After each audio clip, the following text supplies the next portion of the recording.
الحمد لله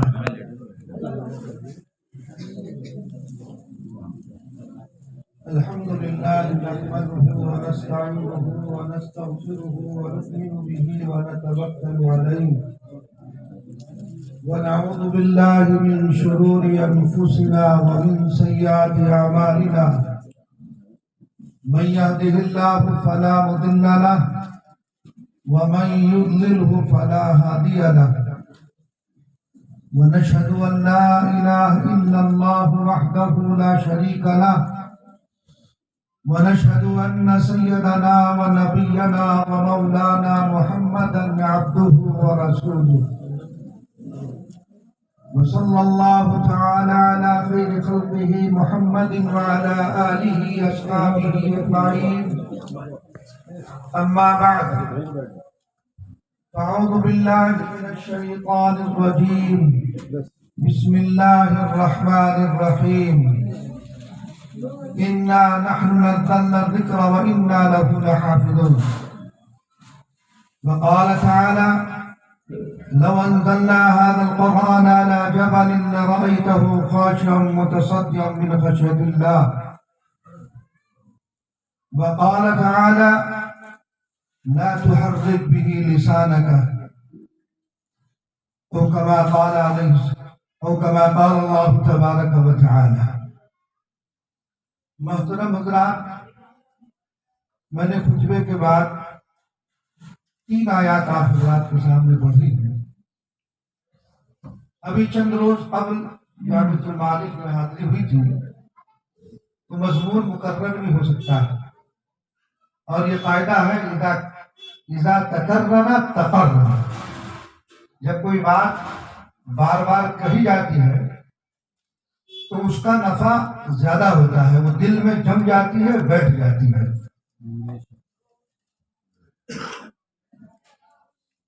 پہلی آیت شریفہ میں نے آپ حضرات کے سامنے پڑھی کہ اللہ تبارک و تعالیٰ نے قرآن مقدس کو نازل کیا اور وہی اس کا محافظ بھی ہے.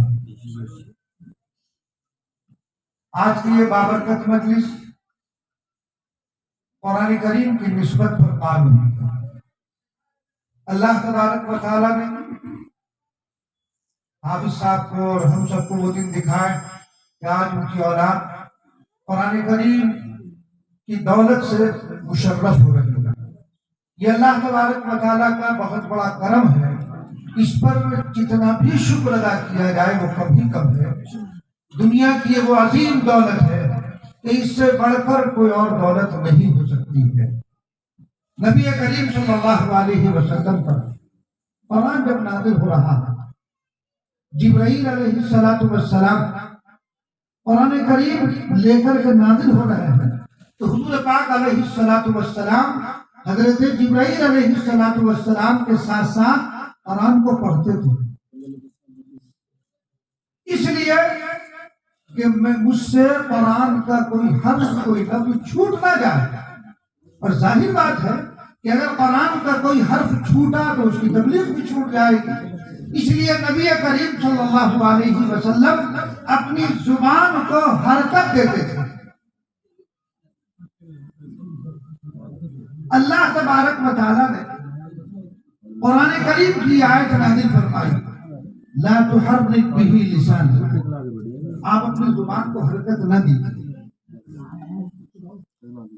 آپ جو جلدی قرآن کریم کو پڑھ رہے ہیں جبرائیل علیہ السلام کے ساتھ تو آپ جو ہے سنیں. کیوں؟ اس لیے کہ اس کا یاد کرانا، اس کی وضاحت کرانا یہ ہمارا کام ہے. لا تحرک به لسانک لتعجل به، حضور جلدی کرتے تھے یاد کرنے میں، اس کو مقرر پڑھنے میں جبرائیل علیہ السلام کے ساتھ. تو اللہ تبارک و تعالیٰ نے فرمایا کہ آپ زبان کو حرکت نہ دیجیے، آپ سنتے رہیے. کیوں؟ اس کا یاد کرانا، پڑھوا دینا یہ ہمارا کام ہے. چنانچہ ایسے ہی ہو اللہ تبارک و تعالیٰ نے جو وحی نازل ہوتی رہی نبی کریم صلی اللہ علیہ وسلم کے قلب میں وہ کلام پیوست ہوتا رہا. اور پھر وہ وقت آیا کہ صحابہ کرام رضی اللہ عنہم اجمعین کی ایک جمعیت عرفات کے میدان میں موجود ہے. نبی کریم صلی اللہ علیہ وسلم اسوہ نامی اونٹنی پر سوار ہے اور بلیغ خطبہ آپ نے ارشاد فرمایا. اور اس میں یہ بات، بہت ساری باتیں ارشاد فرمائی، اور اس میں ایک بات یہ بھی آپ نے ارشاد فرمائی کہ جو اللہ تبارک و تعالیٰ کی طرف سے پیغامات مجھے ملے، جبرائیل علیہ السلام جس کو لے کر نازل ہوئے، میں نے وہ آپ تک کامل اور مکمل طور پر پہنچا دیا ہے. تمام صحابہ کرام رضی اللہ عنہم اجمعین نے بیک زبان یہ بات کہی تھی کہ جو پیغامات آپ کو ملے ہیں آپ نے من وعن ہم تک پہنچائے تھے، اس میں آپ نے کوئی کوتاہی نہیں کی ہے. اس پیغام کو مکمل کر دیا گیا اور وہ مکمل پہنچا دیا گیا. یہ رسول اللہ صلی اللہ علیہ وسلم کی برکت ہے کہ اللہ تبارک و تعالیٰ نے اس کلام کو آپ کے قلب مبارک میں پیوست کیا، اور پھر وہ سلسلہ نبی کریم صلی اللہ علیہ وسلم کی امت میں جاری اور ساری ہے اور قیامت تک جاری اور ساری رہے گا. تو اللہ تبارک و تعالیٰ نے جو وعدہ فرمایا تھا اس وعدے کی تکمیل کر دی گئی کہ قرآن کا یاد کرا دینا اور پڑھوا دینا یہ ہمارا کام ہے. آپ جو ہے اپنی زبان کو حرکت نہ دیں، پڑھنے کے ساتھ ساتھ اس کلام کو آپ کے سینہ میں محفوظ کرنے کے ساتھ ساتھ اس کی وضاحت، اس کا ابلاغ یہ بھی ہمارے ذمہ ہے، اس کا جمع کرا دینا یہ بھی ہمارے ذمہ ہے.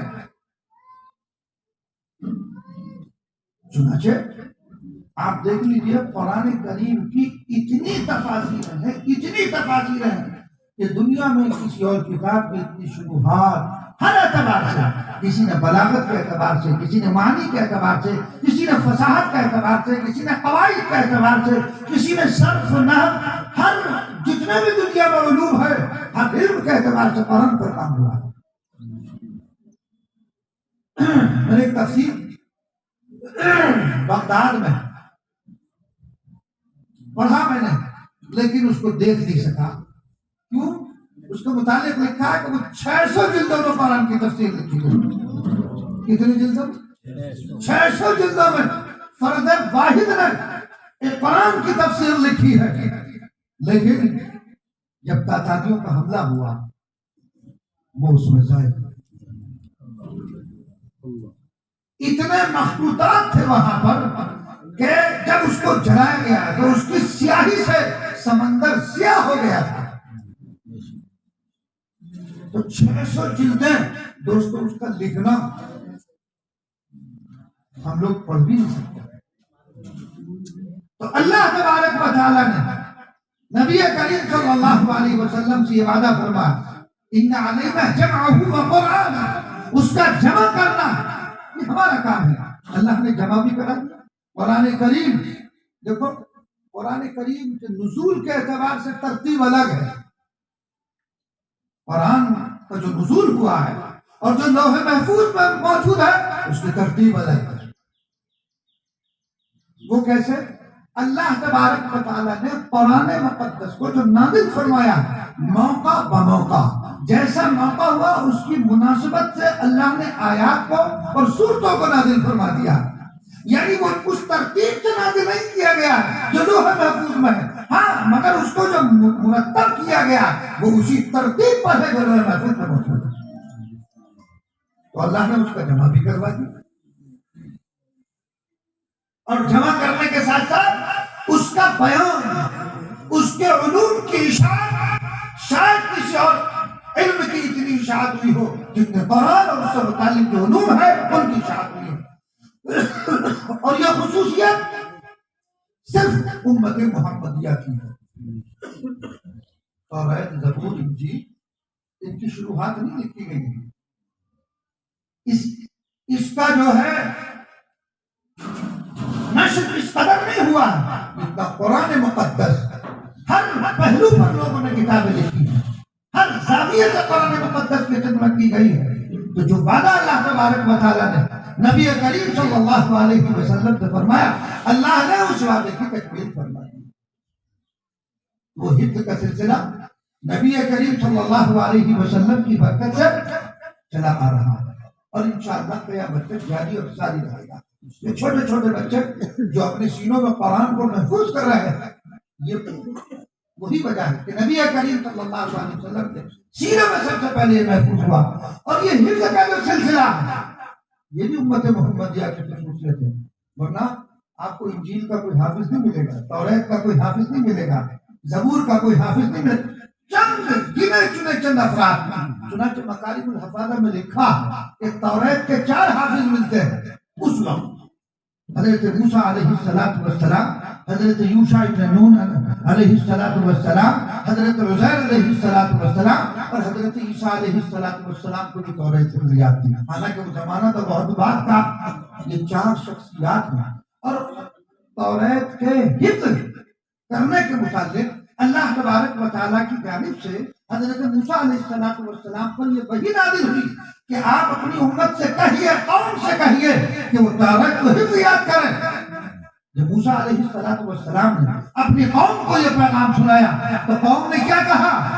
ہم اس کتاب کو محفوظ کرنے کی صلاحیت اپنے اندر نہیں رکھتے ہیں، ہم عاجز ہیں اس کلام کو محفوظ کرنے اور یاد کرنے سے، ورنہ توریت کی عبارت ہے نفوسہم اناجیلہم، ایک امت ایسی آئے گی کہ ان کے نفوس میں ان کی اناجیل، ان کی مقدس کتاب ان کے سینوں میں محفوظ ہوگی۔ وہ کون سی امت ہے؟ وہ یہی امت محمدیہ ہے، وہ نبی کریم صلی اللہ علیہ وسلم کو امتی ہے جو ان کے سینوں میں اللہ تبارک و تعالیٰ کے یہ کلام جو قرآن کی شکل میں ہے یہ محفوظ ہے۔ موسیٰ علیہ السلام کی قوم نے انکار کر دیا، بہت سمجھایا، مگر بڑی ٹیڑھی قوم تھی، بڑی عجیب قوم تھی بنی اسرائیل۔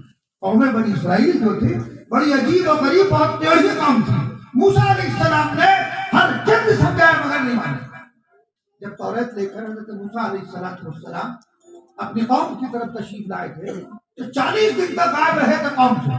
اللہ تبارک و تعالیٰ نے کوہ طور پر موسیٰ علیہ السلام کو بلایا، اور بلانے کے بعد توریت کی عنایت فرمائی تھی۔ جب قوم کی طرف لوٹے تو قوم نے کہا کہ آپ تو 40 دن جو غائب رہے لکھ کر کے خود لے آئے، کہہ رہے اللہ کی کتاب ہے۔ ایسی عجیب و غریب قوم تھی۔ موسیٰ علیہ السلام نے بہت سمجھایا، نہیں مانی، کہ جب تک اللہ تبارک و تعالیٰ ہم سے آ کر نہ کہہ دے کہ یہ کتاب ہم نے نازل کی ہے، ہم ماننے والے نہیں ہیں۔ موسیٰ علیہ السلام نے بہت سمجھایا، اللہ کو کون دیکھ سکتا ہے۔ موسیٰ علیہ السلام نے خود خواہش ظاہر کی تھی اللہ کو دیکھنے کی، تو اللہ تبارک و تعالیٰ نے فرمایا کہ دیکھو طور پر ہلکی سی تجلی ہوگی، اگر تم اس کو دیکھنے کی سکت رکھتے ہو تو مجھے دیکھ سکتے ہو، ورنہ نہیں۔ ہلکی سی تجلی ہوئی، بے ہوش ہو گئے۔ تو موسیٰ علیہ السلام نے قوم کو سمجھایا مگر نہیں مانے۔ نتیجہ یہ ہوا کہ 70 افراد کا انتخاب کیا اور کوہ طور پر موسیٰ علیہ السلام اپنے ساتھ لے گئے، اس بات کی تصدیق کے لیے کہ یہ کتاب جو نازل کی ہے یہ اللہ کی طرف سے ہے۔ موسیٰ علیہ السلام نے خود اس کو نہیں لکھا۔ 70 افراد وہاں پہنچے، اور پہنچنے کے بعد پہاڑ پر ہر چار جانب سے یہ آواز آ رہی تھی کہ جو کتاب موسیٰ علیہ السلام کو توریت کی شکل میں دی گئی ہے یہ اللہ ہی کی طرف سے نازل کردہ کتاب ہے۔ موسیٰ علیہ السلام نے اس کو لکھا نہیں ہے۔ بڑی ٹیڑھی قوم ہے، کہنے لگی اے موسیٰ، ہو سکتا تم نے جنات بٹھا رکھے ہوں، جب تک اللہ تعالیٰ ہمارے آمنے سامنے آ کر نہ کہتے ہم ماننے والے نہیں ہیں۔ ایک بجلی آئی، آسمان سے بجلی آئی اور ان کو اوپر گرتی ہے، ان تمام کو خاکستر کر دیتی ہے، جلا ڈالتی ہے۔ موسیٰ علیہ السلام سجدے میں گر جاتے ہیں، اللہ تبارک و تعالیٰ سے دعا کرتے ہیں، اے اللہ میں نے ایک قبطی کا مکہ مار دیا تھا اور وہ لقمہ اجر بن گیا تھا، اس کا الزام آج تک مجھ پر ہے۔ میں اگر قوم کی طرف واپس لوٹوں گا تو قوم یہ کہے گی کہ 70 کو موسیٰ نے نمٹا دیا۔ اے اللہ ان کو زندہ کر دیجیے، ان کو پھر سے دوبارہ زندگی بخش دیجیے۔ موسیٰ علیہ السلام نے اللہ تبارک و تعالیٰ کی بارگاہ میں یہ دعا کی، خداوند قدوس نے 70 کے 70 کو زندہ کر دیا۔ اور زندہ ہونے کے بعد جب اپنے قوم کی طرف پہنچے تو قوم تو منتظر تھی، تو قوم نے پوچھا ہاں بتاؤ کیا ہوا؟ یہ توریت اللہ کی کتاب ہے؟ اکثر نے کہا کہ ہاں یہ اللہ کی کتاب ہے۔ کچھ نے یہ کہا کہ کتاب تو اللہ کی ہے، ایک شوشہ اپنی طرف سے ملا دیا کہ یہ کتاب تو اللہ کی ہے، مگر اللہ نے یہ بھی فرما دیا ہے جتنے پر آسانی سے عمل کر سکتے ہو کرو، باقی کو چھوڑ دیو۔ یہ اضافہ اپنی طرف سے کر دیا۔ اللہ تبارک و تعالیٰ کتاب نازل فرما رہے ہیں، احکامات دے رہے ہیں، تو اگر بندے کو چھوڑ دیتے کہ کچھ پہ عمل کرنا کچھ پہ عمل نہیں کرنا تو نزول کی ضرورت کیا تھی؟ یہ اضافہ اپنی طرف سے کر دیا، ایسی ٹیڑھی پہنچ۔ تو بہرحال تو توریت میں موجود ہے خود کہ نفوسہم اناجیل، کہ ان کے نفوس میں ان کی مقدس کتاب محفوظ ہوگی۔ وہ مقدس کتاب کون سی ہے؟ یہ قرآن مقدس ہے، جو آج الحمدللہ ثم الحمدللہ نبی کریم صلی اللہ علیہ وسلم کے طفیل اور آپ کی برکت سے آج کا ایک چھوٹا سا چھوٹا امتی اس قرآن کو اپنے سینے میں محفوظ کر لیتا ہے۔ سفیان ثوری رحمۃ اللہ علیہ 4 سال کی عمر میں حافظ قرآن ہو گئے۔ سفیان ثوری رحمۃ اللہ 4 سال کی عمر کیا ہوتی ہے؟ اور ابھی تازہ بات میں آپ کو بتاؤں، انقلاب اخبار میں نے خود خبر پڑھی، گجرات کے علاقے میں وہ بچے جو دورہ حدیث سے فارغ ہوئے، 2 طالب علموں نے 100 دن میں قرآن حفظ یاد کر لیا۔ یعنی ادھر مولویت سے تکمیل ہو رہی ہے اور ادھر حفظ سے بھی تکمیل ہو رہی ہے، 100 دن میں قرآن مقدس کو حفظ یاد کر لیا۔ یہ صرف اور صرف قرآن کی خصوصیت ہے، دنیا میں کسی اور کتاب کی خصوصیت نہیں ہے۔ جھنجھانے میں ایک 11 سال کی لڑکی نے، جھنجھانا ایک جگہ ہے، وہاں 11 سال کی لڑکی نے 1 مہینے میں قرآن حفظ یاد کر لیا۔ یہ اس وقت کی مثال میں آپ کو بتا رہا ہوں، متقدمین کی نہیں، جو آپ پر ہمارے زمانے میں موجود۔ سہارنپور میں ایک جگہ ہے، ایک مسجد ہے، اس کا نام ہے مطربان، اسی کے پڑوس میں ایک 5 سال کی بچی نے 6 مہینے میں ناظرہ مکمل کیا۔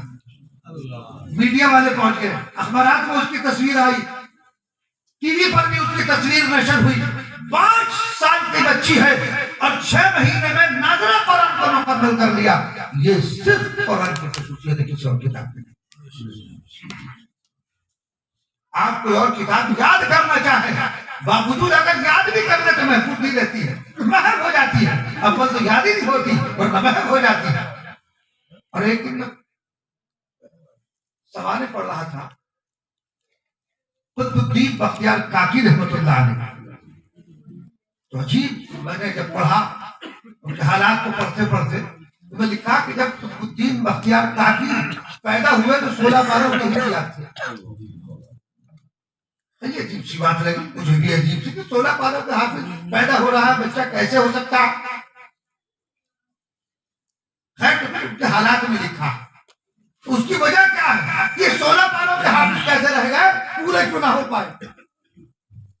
ان کی والدہ لکھتی ہے کہ میں 16 باروں کی حافظ تھی، اور جب یہ بچہ میرے پیٹ میں تھا میں روزانہ 16 باروں کو بار بار مکرر سکرر پڑھتی تھی۔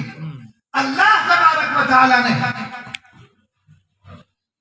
ان کی والدہ کے حفظ 16 باروں کے حافظ ہونے کی برکت سے حالت حمل میں ان کو 16 باروں کا حافظ بنا دیا۔ اور یہ قطب الدین بختیار کاکی کون ہے معلوم ہے؟ جانتے ہیں؟ تاریخ ہے، ہندوستان کے بڑے عظیم صوفیوں اور بزرگوں میں ان کا شمار ہے۔ ان بزرگوں میں ان کا شمار ہے کہ جس وقت انتقال کا وقت قریب آتا ہے تو انہوں نے وصیت کی تھی۔ کیا وصیت یہ کی تھی؟ میری نماز جنازہ وہ شخص پڑھائے جو صاحب ترتیب کہتے ہیں کہ بالغ ہونے کے بعد بیک وقت ایک ساتھ 6 نمازیں نہ چھوٹی ہو۔ میری نماز جنازہ وہ شخص پڑھائے جو صاحب ترتیب ہو۔ میری نماز جنازہ وہ شخص پڑھائے جو تہجد کبھی نہ چھوٹی ہو۔ میری نماز جنازہ وہ شخص پڑھائے کبھی غیر محرم پر نگاہ نہ پڑی ہو۔ میری نماز جنازہ وہ شخص پڑھائے کہ عصر سے پہلے کی سنتیں ان کی نہ چھوٹی ہو۔ یہ مختلف شرائط میں انتقال ہو جاتا ہے۔ دلی میں قطب مینار میں ان کا دفن ہوا ہے، وہاں جنازہ رکھا ہوا ہے، بڑے بڑے علماء اور بڑے بڑے مشائخ موجود ہیں، محدثین بھی موجود ہیں، مفسرین بھی موجود ہیں، فقہاء بھی موجود ہیں، لیکن نماز جنازہ پڑھانے کے لیے آگے کوئی نہیں ہوتا، سب کھڑے ہیں۔ یعنی انفرادی طور پر 1-2 شرطیں تو ہر ایک کو پائی جا رہی ہے، تمام شرائط کسی جنازہ رکھا رہا کافی دیر تک. پھر اس کے بعد ایک شخص آگے بڑھتا ہے اور خواجہ قطب الدین بختیار کاکی رحمۃ اللہ علیہ کے چہرے پر سے کفن کو ہٹاتا ہے اور کان میں کہتا ہے آج تم نے میرا یہ راز فاش کر دیا. اور وہ کون ہے؟ ہندوستان کے بادشاہ سلطان شمس الدین التمش رحمۃ اللہ علیہ. یعنی بادشاہ ہو کر آپ اندازہ لگائیے، بادشاہ ہو کر غیر محرم پر نظر نہ پڑے، بادشاہ ہو کر تہجد کا پابند ہو، بادشاہ ہو کر صاحب ترتیب ہو، بادشاہ ہو کر عصر سے پہلے کی سنتیں ترک نہ ہو. ایسے تھے ہمارے بادشاہ، ہمارے سلاطین کے ایسے تھے. سلاطین کی اگر آپ تاریخ پڑھیں گے ماضی کے، حقیقت یہ ہے کہ اسی طرح کے ان کے احوال ہیں. یہ تو تاریخ کو مس کیا گیا ہے، ہمارے سلاطین کی تاریخ کو مس کیا ہے.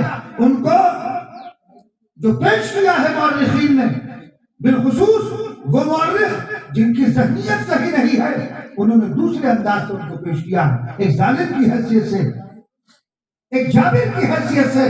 مگر ان کی تاریخ نہیں پڑھتے، ان کی تاریخ نہیں پڑھتے. ہندوستان کے بادشاہ عالمگیر رحمۃ اللہ علیہ، جن کے نام سے فتویٰ ہے فتاوی عالمگیر، فتاوی ہندیہ جس کو کہا جاتا ہے. ہم دنیا میں حنفی دارالفتہ اس کتاب سے خالی نہیں ہوگا. پوری دنیا میں جہاں بھی حنفی دارالفتہ ہوگا وہاں یہ فتویٰ دارالفتہ میں ضرور موجود ہوگا. وہ دین ہے حضرت عالمگیر رحمۃ اللہ علیہ کی. مگر ایسے جلیل القدر محدث بھی ہے، یہ پہلے لوگوں کو بہت کم معلوم. شاہ ولی اللہ محدث دہلوی رحمۃ اللہ علیہ، جن کا حدیث میں ڈنکا بجا اور ہماری جو سند ہے وہاں جا کر ختم ہوتی ہے. ہر ایک کی سند، چاہے وہ دارالعلوم کی ہو، مدارالعلوم کی ہو، شاہ ولی اللہ رحمۃ اللہ علیہ پر سند پوری ہو رہی ہے. ان کے متعلق میں 6000 حدیثیں یاد ہیں شاہ ولی اللہ رحمۃ اللہ علیہ کا، اور حضرت عالمگیر رحمۃ اللہ علیہ کو 12000 حدیثیں یاد ہیں. 12000 حدیثیں. ہندوستان کتنا بڑا ہے، غیر منقسم ہندوستان ہے. یہ برما، پاکستان، بنگلہ دیش، یہ سب ہندوستان ہی کے اجزا حصہ ہے. اتنا بڑا ہندوستان، اور پھر 12000 حدیثیں جسے یاد ہیں. اور جس کا کمال یہ ہے، ایک مرتبہ ان کے ایک مولوی، ایک عالم تھے، وہ حضرت نے کہا کہ آج تم کھانا میرے ساتھ کھانا. ٹھیک ہے، کھانا آپ کے ساتھ کھانا. اس کے ذہن میں یہ تھا کہ یہ بادشاہ برسن کھانے ملیں گے، اعلیٰ درجے کا کھانا ملے گا. عوام کا بھی کھانا چل رہا تھا، لنگر لگا ہوا تھا، اور حضرت کا بھی کھانا تھا. حضرت کے دسترخوان پر کی روٹی تھی اور پیاز تھی. عوام کے لیے جو کھانا چل رہا تھا وہ اس سے بہتر تھا. پوچھا حضرت یہ کیا بات ہے، الٹا کیوں ہے؟ ہم تو حکمران کو دیکھتے ہیں وہ عیش و عشرت میں. فرمایا میں بادشاہ ہو کر رات میں مزدوری کرتا ہوں، اس مزدوری سے جو پیسے کماتا ہوں یہ اس کا خالص حلال ہے، خالص حلال پیسے کی کمائی کا یہ کھانا ہے، اور یہ بیت المال کا مال ہے، یہ عوام کا مال ہے. اس پر عالمگیر حق نہیں ہے کہ بیت المال کا میں محافظ ہوں، امیر ہوں، مجھے اس سے کھانے کے لیے جو ہے حق نہیں ہے کہ میں اس کھانے کو خود استعمال کروں. ایسے امیر کہاں ملیں گے، کہاں ملیں گے؟ ایسا متقی آدمی، ایسا تقویٰ اور طہارت جس کے اندر ہو، دوستوں نہیں مل پائیں گے. عجیب زندگی ہے. اگر آپ ان کی حالات کو پڑھیں گے، تنہائی میں بیٹھ کر پڑھیے گا، آنکھوں سے آنسو ٹپکیں گے آپ کو. کس طرح انہوں نے زندگی بسر کی ہے، اور لوگوں کے مال میں کتنی حد و احتیاط سے کام لیا ہے. کبھی بیت المال کا روپیہ خود استعمال نہیں کیا، خود استعمال نہیں کیا. حضرت عمر بن عبدالعزیز رحمۃ اللہ علیہ کا نام آپ نے سنا ہوگا، جن کو عمر ثانی کہا جاتا ہے. ان کا جب وقت قریب آیا تو لوگ آئے، کہنے حضرت یہ آپ کے صاحبزادے ہیں، ان کے لیے بیت المال سے وظیفہ مقرر کر دیجئے تاکہ مرنے کے بعد ان کو کوئی پریشانی نہ ہو آپ کے. ان کو تو یہ جواب دیا عمر بن عبدالعزیز رحمۃ اللہ علیہ نے کہ یہ بیت المال کی عمر بن عبدالعزیز کی باپ کی ملکیت تو ہے نہیں کہ میں بیٹوں کا وظیفہ جاری کروں، یہ تو قوم کا پیسہ ہے، قوم کی امانت ہے، میں ایسا حرکت نہیں کر سکتا. لوگ چلے گئے، سب بیٹوں کو بلایا، اور بلانے کے بعد فرمایا کہ دیکھو بھائی، میری جو ذمہ داری تھی تمہاری اچھی تربیت، اچھی تعلیم، نکاح، یہ سب میں نے تمہارے تمہیں ہے نا، جو تعلیم میں نے تمہیں دی ہے اگر تم اس پر قائم رہے واللہ یتولی الصالحین، اللہ نیک لوگوں کی کفالت کرنے والا ہے، اور اگر تم اس سے ہٹ گئے تو جب تمہیں اللہ کی پرواہ نہیں تو عمر بن عبد العزیز کو کیا پڑی ہے وہ تمہاری پرواہ کرے گا؟ یہ طہارت تقویٰ۔ آج ہم ہر شخص، ہم میں سے ہر شخص جو ہے وہ اپنے حالات پر غور کرے۔ آپ کو تعجب ہوگا، ایک واقعہ مجھے یاد آ گیا، ہمارے مدارالعلوم میں حضرت مولانا اسد اللہ صاحب رامپوری رحمۃ اللہ علیہ ناظم مالیات تھے، پہلے وہ ناظم مالیات رہے، تو ایک شخص مولانا عبد المجید نام تھا یا کچھ اور، وہ چندے میں گئے مدرسے میں، تو جب خرچے کا پرچہ پیش کیا گیا تو مولانا اسد اللہ صاحب رحمۃ اللہ علیہ نے اس پرچے کو دیکھا، دیکھ کر فرمایا ایک جگہ لکھا ہوا تھا بیر کھائے، فرمایا یہ بیر کھائے،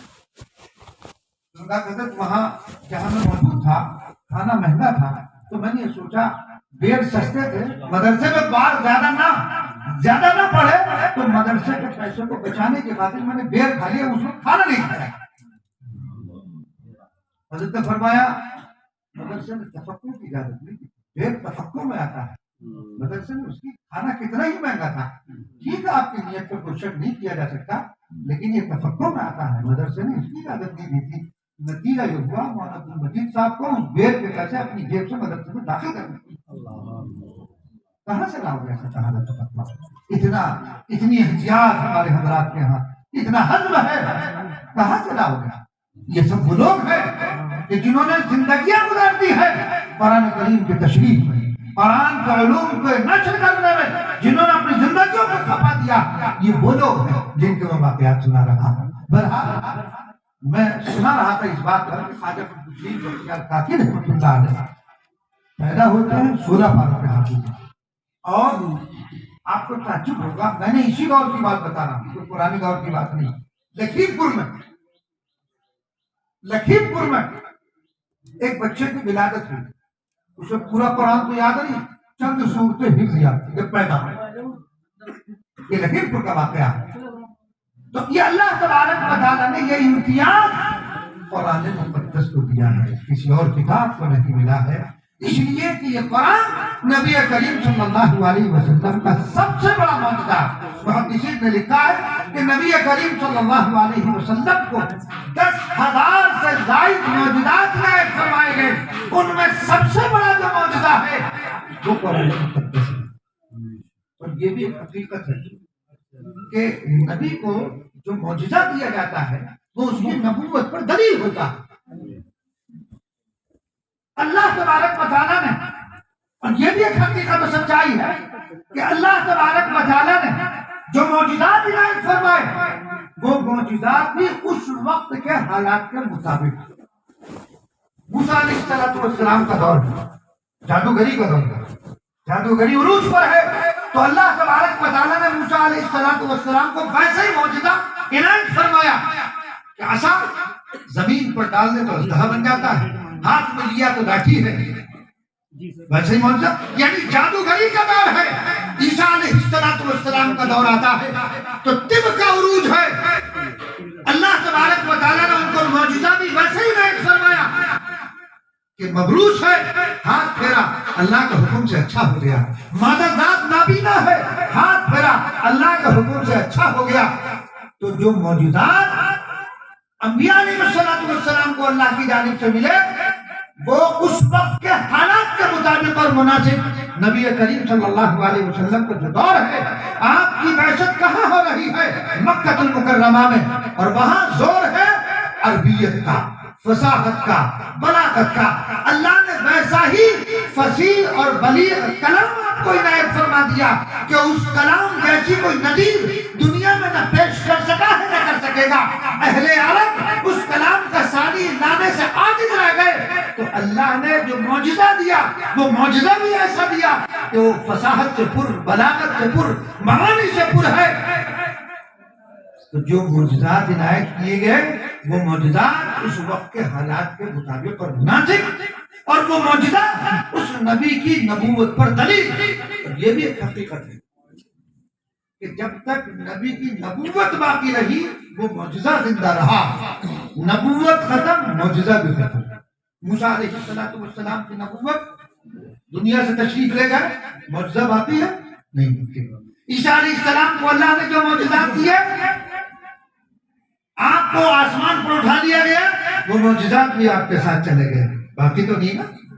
نبی کریم صلی اللہ علیہ وسلم کی نبوت باقی ہے، معجزہ باقی ہے، قرآن قیامت تک باقی رہے گا، آپ کی نبوت قیامت تک باقی رہے گی، اس لیے کہ معجزہ نبوت پر دلیل ہوتا ہے۔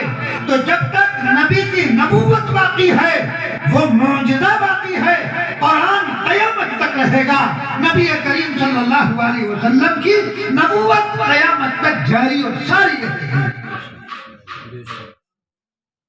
اس لیے یہ بہت مضبوط دلیل ہے نبی کریم صلی اللہ علیہ وسلم کے خاتم النبیین ہونے کا، کہ نبی کا معجزہ، نبوت باقی، معجزہ باقی ہے۔ نبی دنیا سے تشریف لے گئے، معجزہ بھی چلا گیا، لیکن حضور پاک علیہ السلام کا یہ معجزہ جو قرآن کی شکل میں آپ کو عنایت کیا گیا ہے، یہ قیامت تک رہے گا، آپ کی نبوت قیامت تک جاری اور ساری رہے گی۔ چونکہ اس کی حفاظت کی ذمہ داری اس کلام میں اللہ تبارک و تعالیٰ نے لی ہے، یہ قیامت تک اللہ تبارک و تعالیٰ اس کو باقی رکھیں گے۔ یہ قرآن مقدس جو چھوٹا سا بچہ اپنے سینے میں محفوظ کر رہا، حالانکہ ابھی جو آیت شریفہ میں نے پڑھی ہے، لو انزلنا هذا القرآن على جبل لرأيته خاشعا متصدعا من خشية الله، اس قرآن کو اگر پہاڑوں پر نازل کر دیا جاتا تو پہاڑ اس کے بوجھ کی وجہ سے دب جاتا۔ یہ بچہ کیسے اس قرآن کو اپنے سینے میں محفوظ کر لیتا؟ فیض ابرار میں واقعہ لکھا، ایک مرتبہ ایک یہودی چند مسلمانوں کو پکڑ کر یہ کہنے لگا کہ ہمارے گرجاؤں کو دیکھو کیسے بلند و بالا خوبصورت عمارتیں ہیں، اور تمہاری مساجدیں بوسیدہ اور میں شگاف پڑا ہوا پھٹن پڑی ہوئی ہے، کیا وجہ ہے؟ شیخ عبد القادر جیلانی علیہ رحمہ ادھر سے گزر رہے تھے، روک لیا۔ شیخ عبد القادر جیلانی رحمۃ اللہ نے فرمایا کیا بات ہے، یہ کیا سوال کر رہا ہے؟ تو وہ یہودی کہنے لگا کہ ہماری جو گرجائیں ہیں یہ بلند و بالا اور بہترین خوبصورت عمارتیں، مساجد بوسیدہ، ان میں شگاف پڑا ہوا پھٹن پڑی ہوئی ہے۔ شیخ عبد القادر جیلانی علیہ رحمہ صاحب کرامات بزرگوں میں ہے، انہوں نے فرمایا تمہیں پتہ نہیں اس کی وجہ یہ ہے کہ ان مساجد میں اللہ کا کلام پڑھا جاتا ہے، اس کلام کی وجہ سے شگاف پیدا ہو جاتا ہے۔ اور پھر شیخ عبد القادر جیلانی علیہ رحمہ نے اسی آیت شریفہ کی تلاوت فرمائی، لو انزلنا هذا القرآن على جبل لرأيته خاشعا متصدعا من خشية الله، اور قریب میں گرجا گھر تھا، اس کی طرف اس آیت کو پڑھ کر انگلی سے اشارہ کیا، وہ فلک وہ عمارت زمین پر گر پڑی۔ تو فرمایا کہ تمہاری عمارت ایک آیت کی سکت نہ لگ سکی، یہ پورا قرآن مجید جو 30 پاروں میں ہے یہ مساجد میں پڑھا جاتا ہے، اس کی وجہ سے اس میں شگاف اور پھٹن پیدا ہو جاتی ہے۔ اتنا بوجھل کلام ہے، لیکن یہ بچہ کیسے یاد کرے؟ چھوٹا سا چھوٹا بچہ کیسے محفوظ کر لیتا ہے؟ اس کی وجہ کے قرآن میں وَلَقَدْ يَسَّرْنَا الْقُرْآنَ لِلذِّكْرِ، اللہ نے خود بیان فرمایا کہ ہم نے اس کو یاد کرنے کے لیے آسان کر دیا۔ تو گویا کہ اللہ تبارک و تعالیٰ نے یسر پیدا فرما دیا، سہولت پیدا فرما دی۔ چنانچہ اس آیت کی تفسیر میں حضرت فضیل بن عیاض رحمۃ اللہ علیہ فرماتے ہیں کہ اگر اللہ اپنے کلام میں یسر پیدا نہ فرماتا، دنیا کی کوئی طاقت نہیں تھی کہ اس قرآن کو اپنے سینے میں محفوظ کر لے۔ یہ اتنا بوجھل کلام ہے، بخاری میں ہے۔ حضرت انس بن مالک رضی اللہ تعالیٰ فرماتے ہیں کہ ایک مرتبہ نبی کریم صلی اللہ علیہ وسلم کا سر مبارک میری ران پر رکھا ہوا تھا، اور وحی کا نزول شروع ہو گیا۔ کہنے لگے میری ران اتنی بوجھل ہو گئی، اتنی بوجھل ہو گئی کہ قریب تھی کہ ران پاش پاش ہو جائے، ٹکڑے ٹکڑے ہو جائے، پھٹ جائے، اتنی بوجھل ہو گئی۔ اتنا بھاری کلام بچہ محفوظ کر رہا ہے۔ حضرت عائشہ صدیقہ رضی اللہ تعالیٰ عنہ فرماتی ہے کہ جب وحی نازل ہوتی تھی، سخت سردی کا زمانہ ہوتا تھا، آپ پسینے میں شرابور ہو جایا کرتے تھے۔ اتنا بوجھل کلام وہ بچہ کیسے یاد کر رہا ہے؟ اس کی وجہ وَلَقَدْ يَسَّرْنَا الْقُرْآنَ لِلذِّكْرِ، ہم نے قرآن کو یاد کرنے کے لیے آسان کر دیا۔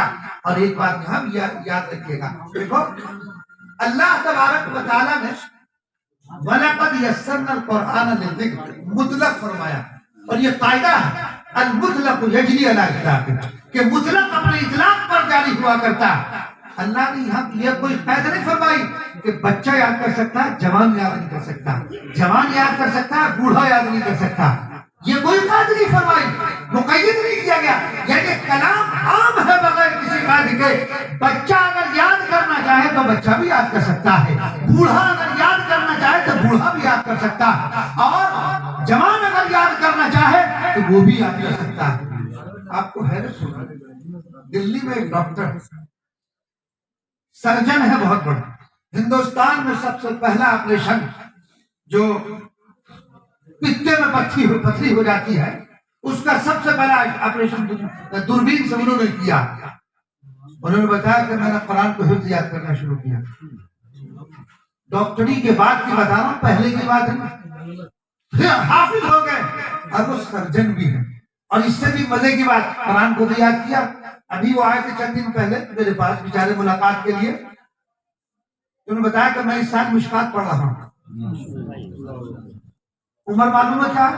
82 سال پر، اور مشکات ہے، اور مجھ سے عربی بول رہے ہیں، کہنے لگے عربی بول رہے ہیں، عربی بات کریں۔ میں کہا ٹھیک ہے عربی میں بات کیجیے۔ میں نے بھی جو عربی بولنی شروع کی اور انہوں نے بھی کہنے لگے ہم آپ کے سامنے تو بچے ہیں، تو خیر وہ عربی میں فنفر بول رہے ہیں، اور کہنے لگے مشکات میرے پاس سے لے کر گئے، یہ بہت اچھی مشکات آپ کے پاس ہے، یہ آپ مجھے دیجیے، تو مشکات میں رکھ دیجیے۔ کہنے لگے میں اس سال مشکات ہوں، لیکن کیسا جذبہ۔ تو علم کے پڑھنے کی کوئی عمر نہیں ہے، جب چاہے پڑھ سکتا ہے۔ حضرت شیخ الاسلام حضرت مولانا حسین احمد مدنی رحمۃ اللہ علیہ 1 مہینے میں حفظ کیا، وہ بھی کس طرح؟ ماہ مبارک میں کوئی قرآن تراویح پڑھانے والا نہیں، تو قرآن کون سنائے گا؟ تو شیخ الاسلام رحمۃ اللہ علیہ کا کبھی ہم سنائے۔ روزانہ ایک پارہ صبح سے شام تک یاد کرتے تھے اور اسی پارے کو تراویح میں سناتے تھے۔ تراویح مکمل ہوئی، حفظ مکمل ہوا۔ یہ قرآن کی خصوصیت ہے۔ آپ نے سنا ہوگا اپنے علاقے کے بہت بڑے بزرگ حضرت مولانا نسیم احمد غازی مداحی علیہ الرحمہ، انہوں نے خود بیان فرمایا کہ میں نے بچپن میں حفظ نہیں کیا ہے، 40 سال کی عمر، تقریباً 40 سال کی عمر میں حفظ کیا، اور کتنے دن میں؟ 6 مہینے میں 6 مہینے میں قرآن مقدس کو حفظ یاد کیا۔ اور یہی اپنے ٹانڈے ہی کا واقعہ ہے۔ لاک ڈاؤن کے بعد میرے لال مسجد میں آنا ہوا تھا، تو وہاں مجھے ملے تھے وہ شخص، نواسی نے اور نانا نے دونوں نے قرآن کریم حفظ شروع کیا تھا۔ نواسی نے 6 مہینے میں کیا، اور انہوں نے نانا نے کہ 6 مہینے 3 دن میں میں نے قرآن کریم کو حفظ یاد کر لیا۔ میں نے کہا آپ کی عمر کیا؟ کہ 63 سال۔ یہ آپ کے ٹانڈے کی بات بتا رہا ہوں، 63 سال کی عمر میں 6 مہینے میں قرآن مقدس کو حفظ یاد کر رہا ہے۔ یہ خصوصیت قرآن کی ہے، کسی اور کتاب کی نہیں۔ دنیا میں کوئی کتاب نہیں ہے، کہیں بھی چلے جائیے۔ اور یہ اللہ تبارک و تعالیٰ کا بڑا فضل ہے۔ ہم نے اپنے بچپنے میں ٹانڈے میں دیکھا گنے چنے حافظ تھے۔ رمضان کا مہینہ آتا تھا، تراویح پڑھنے کے لیے حافظ کو تلاش کرنا پڑتا تھا، اور آج الحمدللہ ثم الحمدللہ یہ مکاتب کی مدارس کی برکت ہے کہ ہر مسجد میں لائن لگے ہوتے ہیں۔ کس کا نمبر آئے؟ کس کا نمبر آئے؟ دنیا میں سب سے زیادہ پڑھی اور پڑھنے والی جو کتاب ہے وہ قرآن مقدس ہے، اس کے علاوہ کوئی اور کتاب نہیں ہے دنیا کے اندر۔ تو درحقیقت یہ بوجھل کلام انسان کیسے اس کو حفظ کر رہا؟ اس لیے کہ اللہ نے اس کو آسان کر دیا، اس کا پڑھنا اللہ نے آسان کر دیا۔ دیکھو حفظ کر لیا، لیکن حفظ کرنے کے بعد اس کو یاد کرتے رہنا چاہیے، اس کی گردان ضروری ہے، اس کا دور نکالنا ضروری ہے۔ ہمارے معاشرے میں قرآن کی تلاوت کا رواج بہت کم ہو گیا۔ ایک دور وہ تھا، ہم نے خود اپنے ٹائم میں دیکھا، فجر کی نماز کے بعد گھروں سے قرآن کی تلاوت کی آوازیں آئیں گی، اور آج حال یہ ہے کہ سوتے سوتے ہاتھ میں موبائل ہے، اور جب اٹھتا ہے تو سب سے پہلے ہاتھ موبائل پر پڑتا ہے کہ فیس بک پر کیا میسج آیا ہے، واٹس ایپ پر کون سا میسج آیا ہے۔ قرآن کی تلاوت کا وہ شوق، وہ ذوق جو پہلے تھا وہ اب نہیں رہا ہے۔ قرآن کی تلاوت ہم کو نہیں کرتے ہیں۔ نبی کریم صلی اللہ علیہ وسلم نے ارشاد فرمایا اقرؤ القرآن، قرآن کو پڑھو۔ قرآن تو پڑھنے کی چیز ہے، ہم نے قرآن کا پڑھنا ہی چھوڑ دیا۔ کتابوں میں سجا کر تو رکھیں گے اس کو اپنے بہترین جزدان سب کچھ، لیکن تلاوت کا ذوق اور شوق نہیں۔ یہ تلاوت کا ذوق اور شوق ہونا چاہیے۔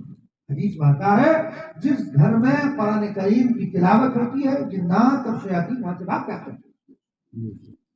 اب آپ آ رہے تھا عامر صاحب کے پاس کہیں پہ دن آ گیا قرآن کی تلاوت نہیں کرتے.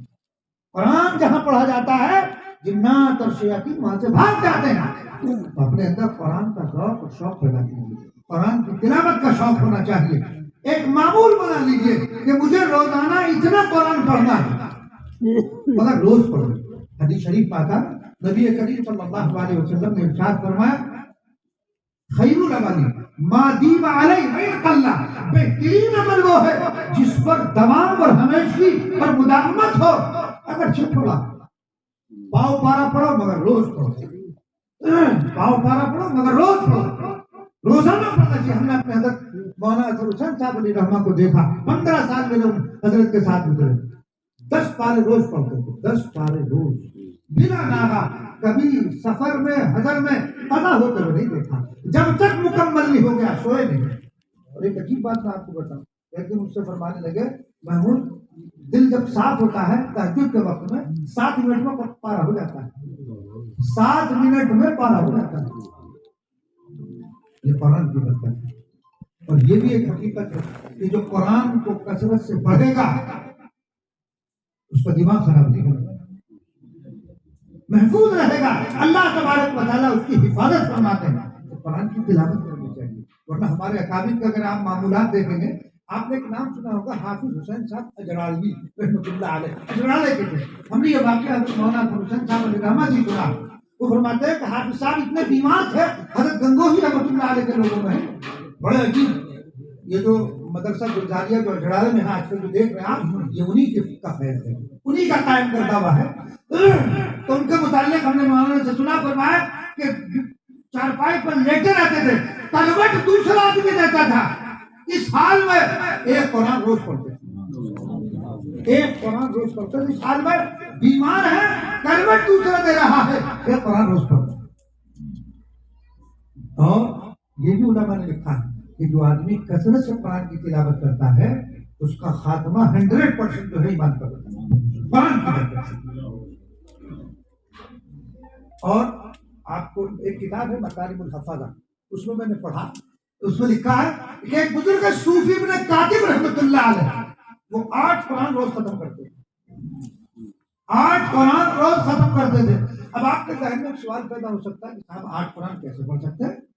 اس سے بھی زیادہ کی تعداد ہے. اگر میں آپ کو بتاؤں, علامہ جامی نے لکھی ہے, اور مرقات شرح مشکات میں ملا علی قاری رحمۃ اللہ علیہ نے لکھی, آپ دنگ رہ جائیں گے. اس کی وجہ کیا ہے؟ اس کی 2 وجہ ہے.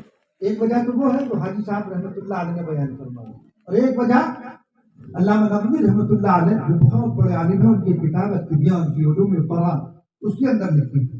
حاجی صاحب رحمۃ اللہ علیہ نے فرمایا کہ جب انسان کا تعلق عالم بالا سے ہو جاتا ہے, جب انسان کا تعلق عالم بالا سے ہو جاتا ہے تو زبان وہاں کے اعتبار سے کرتی ہے, دنیا کے اعتبار سے. ایک وجہ. دوسری بات جو علامہ نبوی رحمۃ اللہ علیہ نے لکھی ہے کہ اللہ تبارک و تعالیٰ وقت کو طول اور عرض میں پھیلا دیتے ہیں کہ آدمی گھنٹوں کا کام سیکنڈوں میں کر لیتا ہے. ربڑ ہے, کھینچو تو اتنی بڑی ہو جاتی ہے, چھوڑ دو تو ذرا سی ہو جاتی ہے. ایسے ہی اللہ ان کے وقت کو بڑھا دیتا ہے, برکت ڈال دیتا ہے.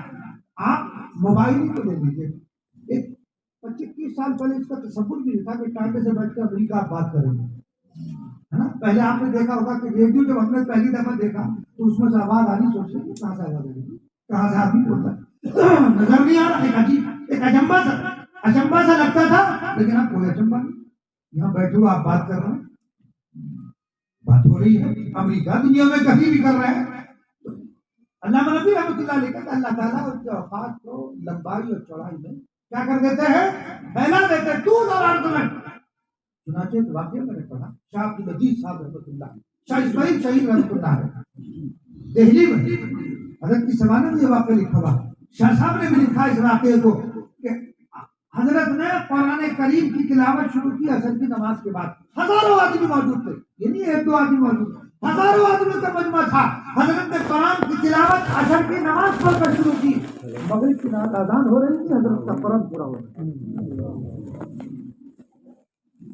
اللہ کے لیے کیا مشکل ہے. جب اللہ تبارک و تعالیٰ یونس علیہ السلام کو مچھلی کے پیٹ میں زندہ رکھ سکتے ہیں تو ایسا کیوں نہیں ہو سکتا؟ ہو سکتا، بڑی تعداد ہے، بڑی تعداد ہے۔ تو اس لیے دوستو قرآن کریم پڑھنے کا معمول اور ہمارا جو طبقہ ہے علماء کا طبقہ، یہ بھی ذرا سا اس معاملے میں سستی کرتے ہیں کہ قرآن کی تلاوت نہیں کرتے، اور ہمارے استادوں کو میں نے یہ کہتے ہوئے سنا کہ بھائی رمضان میں ہی اٹھاتا ہوں قرآن، پورے سال نہیں اٹھاتا ہوں۔ یہ کمال کی بات نہیں ہے، یہ اللہ تبارک و تعالیٰ جو ہے تمہارے دلوں پر زنگ لگا دیا ہے کہ تم پورے سال قرآن مجید کو دیکھنے کی تمہیں توفیق نہیں ہو رہی ہے، تو اس کو فخریہ بیان کرتا ہے، فخریہ اس کو بیان کرتا ہے کہ میں نے پورے سال قرآن کو اٹھا کر میں دیکھا اور قرآن کریم سنا دیا، لعنت کرتا ہے ایسے حافظ پر قرآن جو ہے۔ تو اس لیے قرآن کی تلاوت کا معمول بناؤ، تھوڑا پڑھو۔ ہم نے حضرت مفتی صاحب رحمۃ اللہ علیہ کو دیکھا ماہ مبارک میں 40 پارے روز پڑھتے ہیں، 40 پارے روز کا پڑھنے کا معمول، ایک قرآن اور 10 پارے روز رمضان کا۔ رمضان کو دیکھا کہ روز آنا، جب بھی مدرسے میں تشریف لاتے تھے حضرت زبانی زیادہ پڑھتے تھے، دیکھ کے کم زبانی حفظ زیادہ پڑھتے تھے، تو ایسا معمول 40 پارے اس دور میں ہم نے اپنی آنکھوں سے خود دیکھا، کسی کا سنا ہے نہیں، کثرت سے پڑھتے تھے۔ تو اس لیے ہمیں بھی قرآن کی تلاوت کا معمول بنانا چاہیے، قرآن کی تلاوت کثرت سے کرنی چاہیے، اور جب قرآن کی تلاوت کثرت سے کرو گے دلوں سے زنگ دور ہو جاتا ہے، گھروں سے بلائیں اللہ تبارک و تعالیٰ اس قرآن کی برکت سے دور فرما دیتا ہے۔ تو بہرحال میں عرض یہ کر رہا تھا کہ یہ اتنا بھاری اور اتنا بوجھل کلام ہے، یہ بچہ اپنے سینے میں کیسے محفوظ کر لیتا ہے؟ تو اس کی وجہ قرآن مقدس میں بیان کر دی گئی کہ اللہ تبارک و تعالیٰ نے چونکہ یسر اور آسانی پیدا فرما دی ہے، اس لیے چھوٹا بچہ اس قرآن کو اپنے سینے میں محفوظ کر لیتا ہے۔ اللہ کا شامی رحمۃ اللہ علیہ نے واقعہ لکھا، شامی کی 5 جلد کتاب الحضر والاباحہ، ایک بزرگ کا نام لکھا ہشام کلبی رحمۃ اللہ علیہ۔ انہوں نے فرمایا کہ 2 کام اس وقت میں نے ایسے کیے جو کسی اور نے نہیں کیے۔ وہ 2 کام کیا تھے؟ انہوں نے فرمایا کہ ان میں سے پہلا کام یہ تھا حفظت القرآن فی 3 ایام، 3 دن میں قرآن کو حفظ یاد کر لیا۔ کتنے دن میں؟ 3 دن میں۔ بعد میں سوچے گا کیسے یاد کر لیں گے، صرف اس کی وجہ ہے یہ لوگ کثرت سے قرآن کی تلاوت کو کرتے ہی ہیں، اہل اللہ کثرت سے قرآن کی تلاوت کرتے ہیں، تو ظاہر بات ہے جب آدمی کثرت سے قرآن کی تلاوت کرتا ہے، حافظ نہ ہو غیر حافظ بھی ہو، تو آپ دیکھیں گے کہ وہ حافظ کو بھی لقمہ دے دیتا ہے۔ مثلا سے توجہ کی تو ایک مرتب سے دماغ میں کر لیا، وہ محفوظ ہو گیا۔ تو وہ تو کثرت سے قرآن کی تلاوت کرتے، تو کیا فرمایا؟ حفظت القرآن فی 3 ایام، 3 دن میں قرآن مقدس کو حفظ یاد کر لیا۔ اور دوسرا کام کیا کیا؟ دوسرا کام یہ کیا کہ جب داڑھی ایک مشت ہو جائے تو اس کے بعد اس کو کاٹ دیا جائے، اس کو کاٹ دیا جائے۔ تو فرمایا کہ میں اپنا خط بنا رہا تھا، ہاتھ میں لے کر یہاں سے کاٹنا چاہ رہا تھا، وہ کٹ گئی اوپر سے۔